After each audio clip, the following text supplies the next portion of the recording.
Hey everybody, welcome to Bad Relationship Advice with Damian and Monica. This week we're going to continue our series on the path of the organic portal. And our topic for this week is Sloth. sloth. What is sloth, Monica?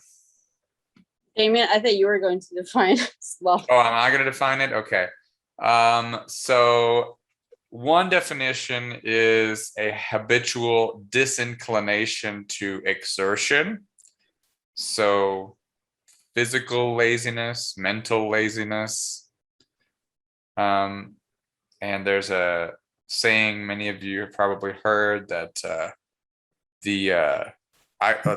idle hands are the devil's plaything. So the idea is that by being inactive and by avoiding work in your life, you're inviting sin to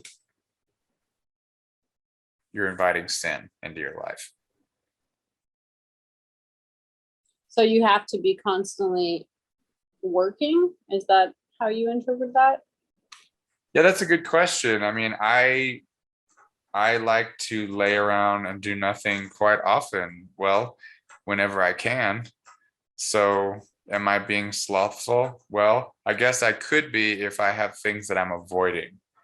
I think if you, I don't know, it's difficult because you could say you don't have anything to do, but I mean, there's always something to do, right? So, but it's also important to take a break sometimes. So, what's the difference between taking a break and avoiding life?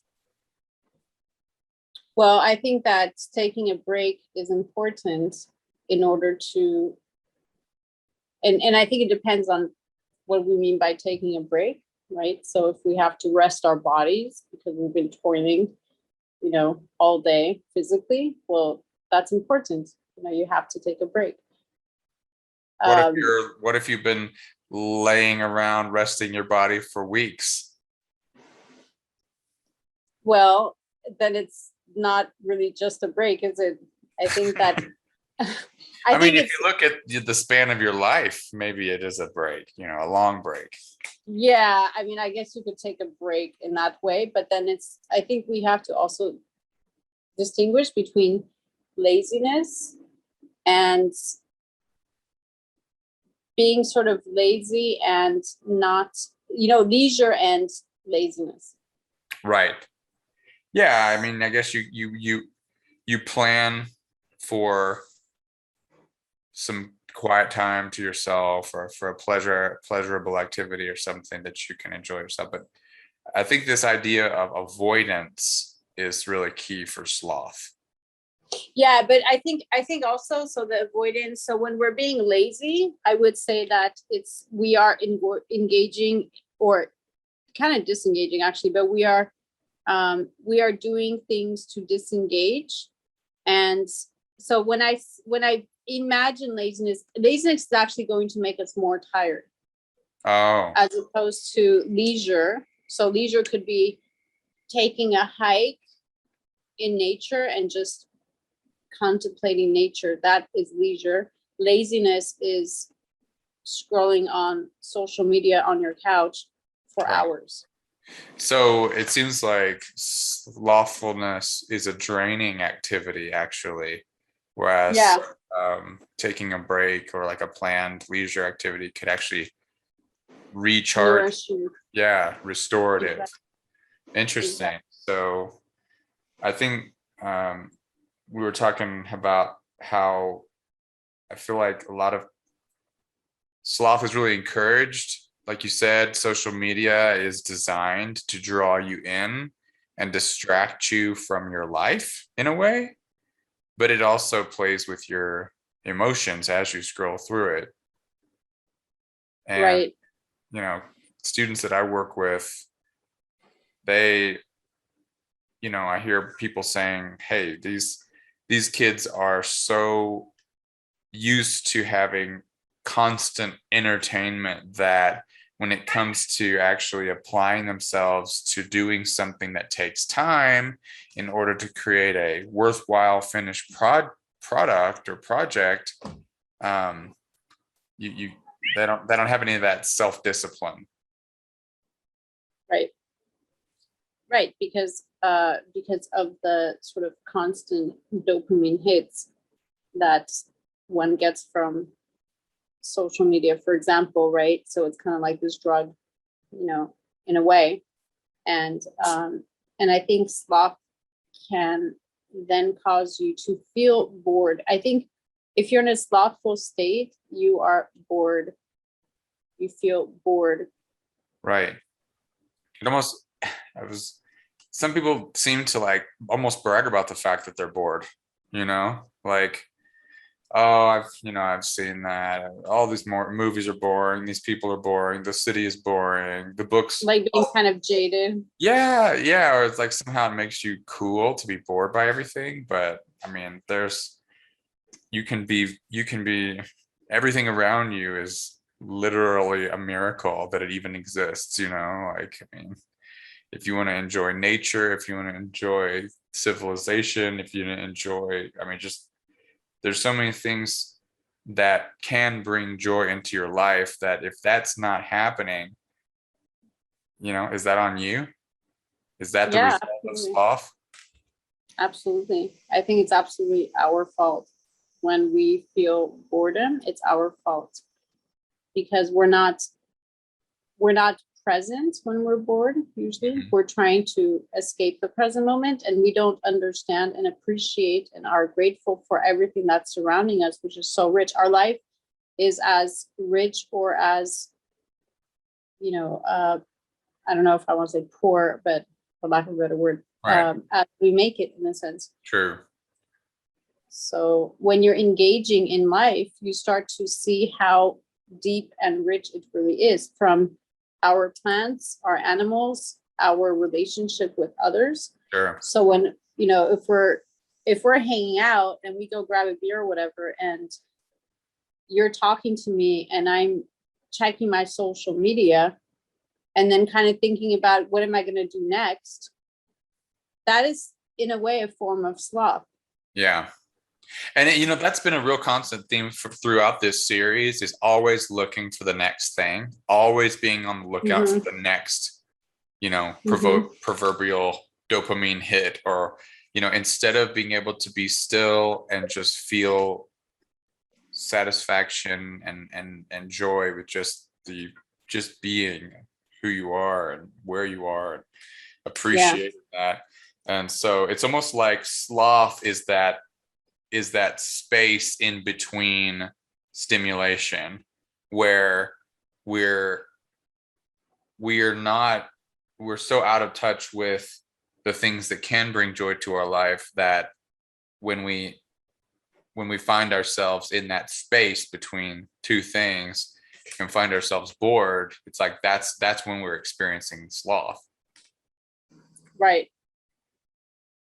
Yeah, and it's this thing of exactly what you just said, which is not kind of this lack of appreciation for everything that's already there around us, and lack of not engaging in it and being sort of checked out.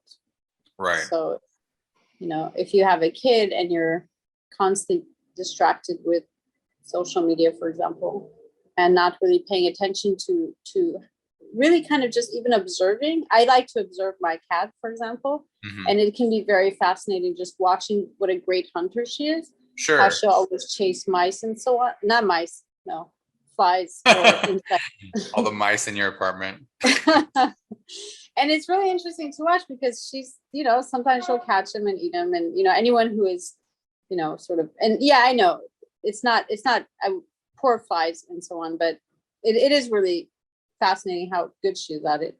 And I think it's that sort of appreciation of everything. I look around my apartment, I could just be here just doing things all the time and be completely fulfilled if I choose to be, or I could just not notice these things and just exactly, because you're exactly completely ignore the things that you have and focus on the things that you don't have.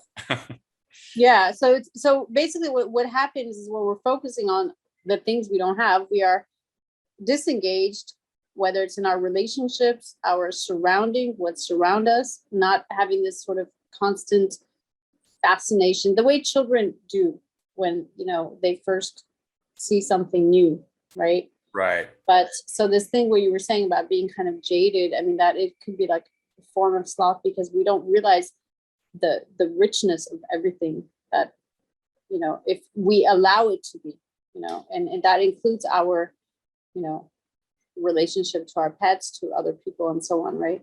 And to our world. Another thing I would mention is this desire for ease. How would you relate that to sloth? Well, if you think about, I mean, life in general is just one challenge after another. Just it's like you're running a hurdles race, and there's always going to be a new challenge. Some of them are big, some of them are small.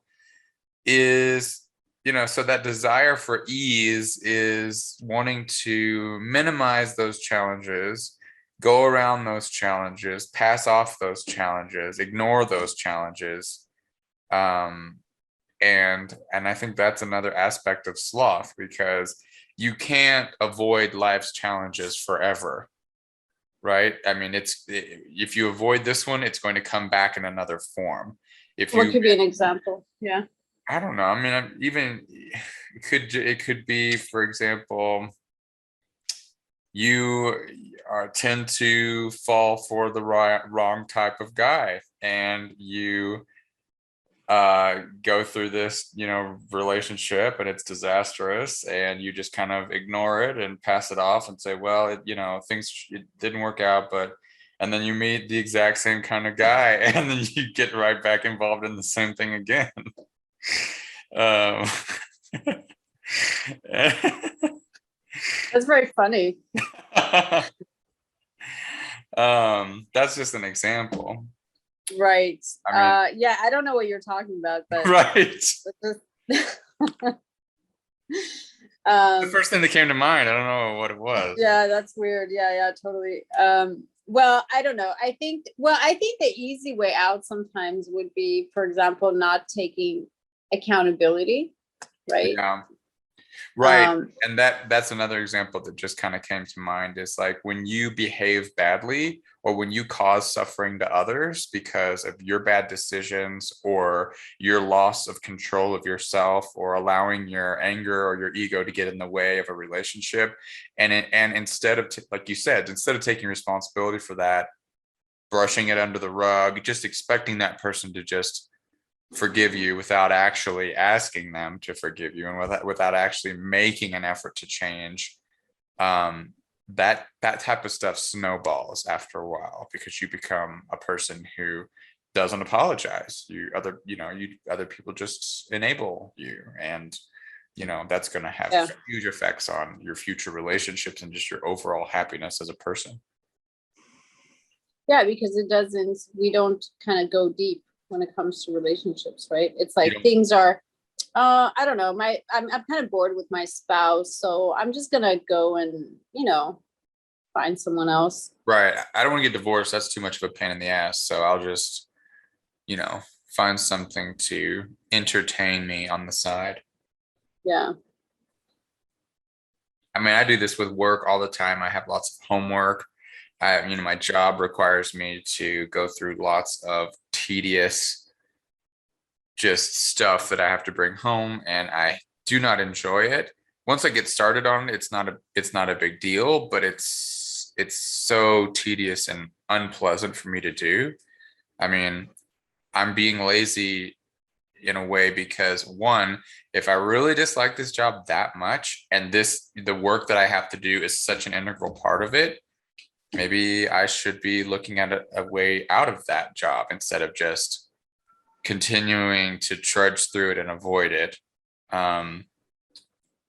But it's a tough call too, because you also sometimes just need to stick with things for a while in order for them to become worthwhile. So yeah. And also I think that if if you still have to like do this job, let's say for like the next 8 months, then I would suggest during that time, if you can't leave a given situation and the tasks that you have to do anyway, right? For a given amount of time. I would say like when I approach tasks, I notice there's a big difference between, when it comes to whether I enjoy how I approach it mentally, if that makes sense. So if I say I really hate, whatever, grading papers, then all of a sudden it's just kind of like I just have this sort of ill will towards it, and I think that clouds sort of the whole activity. Whereas if I approach something with goodwill, then I find it there everything can be seen as like fascinating on some level. Right. And I think we can actually be interested and engaged in really pretty much anything at all. Right. And you can appreciate the work or the challenge for what it is without discarding the possibility of changing in the future. It's just accepting what it is right now and allowing yourself to enjoy what it can bring you. Mm-hmm. If you want to change it in the future, you can, or start working that way, but not, like you said, approaching it with dread is just you're just causing yourself more suffering. Yeah, because it's going to take maybe the same amount of time, but it's just, why not approach it with goodwill? And chances are the task is not that bad. It's just how we sort of talk about it, how we label it, and all of this stuff.